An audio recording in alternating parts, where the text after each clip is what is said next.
Hey everyone! Before we jump into the story, don't forget to subscribe to my channel for more real-life moments that hit hard and stay with you.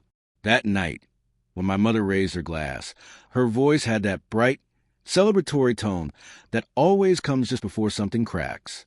Your sister, she said, eyes gleaming with pride, has always been a provider. The table, our perfect little family, clapped, forks tapped plates, smiles polished and hollow. I leaned back, feeling the weight of every bill I'd covered, every late-night favor I'd done for Sister, who now sat there soaking in the applause. I smiled, just a small one. Perfect, I said, voice calm, steady surgical. Then she can handle the $9,200 credit card balance I paid for her. The silence hit, like someone had cut the music mid-song.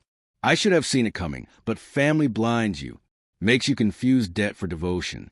Elena, my sister, had always known how to play the part.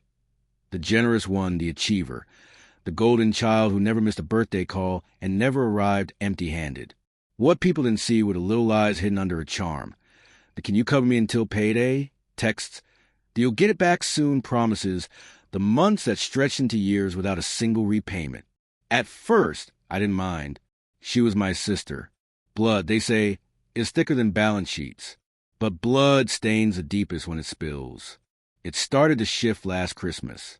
She gave my mother a brand new laptop, claiming she'd saved for it. I recognized the allure on my phone. My card, my money.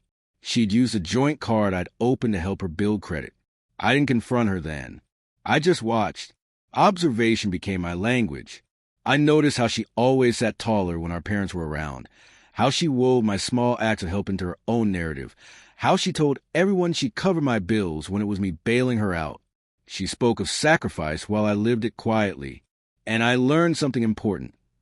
People like her don't fear exposure. They fear losing control. So I waited.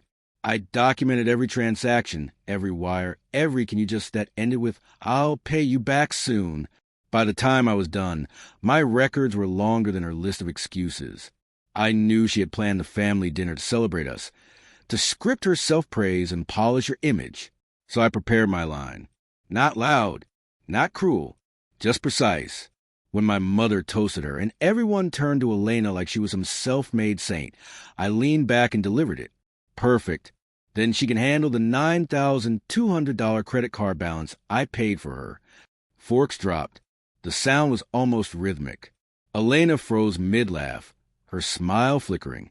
My mother blinked, unsure if it was a joke. My father cleared his throat, glass halfway to his lips.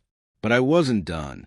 She's been providing a lot, I continued softly, especially with my money. Flights, phone bills, the apartment deposit. You know, the one she said she got on her own. Each word was calm, deliberate, like nails tapping into a coffin lid. Elena's color drained as I laid out every hidden truth, not to embarrass her, but to balance the scales. Her hand trembled as she set down her wine glass. "You could have just told me privately," she hissed. "I did," I replied, 5 times. Silence stretched over the table. My mother lowered her eyes, realization dawning too late. My father pushed his plate away. Elena excused herself, muttering something about not feeling well. I didn't chase her. I sat there, calm, the months of preparation washing over me. That night, I didn't feel proud. Revenge isn't about victory. It's about restoration, taking back the truth someone tried to rewrite. I had spent years as the quiet one, the helper, the background player in her perfect story. But sometimes, silence is the weapon no one sees coming. After everyone left, my mother sat beside me. "She's still your sister," she whispered. "I know," I said, "but maybe now she'll finally act like one." The next morning, I canceled the joint card, closed the shared account, and sent her one last message. No anger, no guilt, just numbers, dates, proof, and peace. I told her I was done keeping score because I'd already won the only game that mattered, the one where I stopped being the easy mark in her story. Now, when I think back to that dinner, I remember the silence more than the applause. It wasn't empty. It was cleansing. Sometimes justice doesn't need shouting. It just needs timing. And mine arrived at the loudest moment, right before the room went completely silent.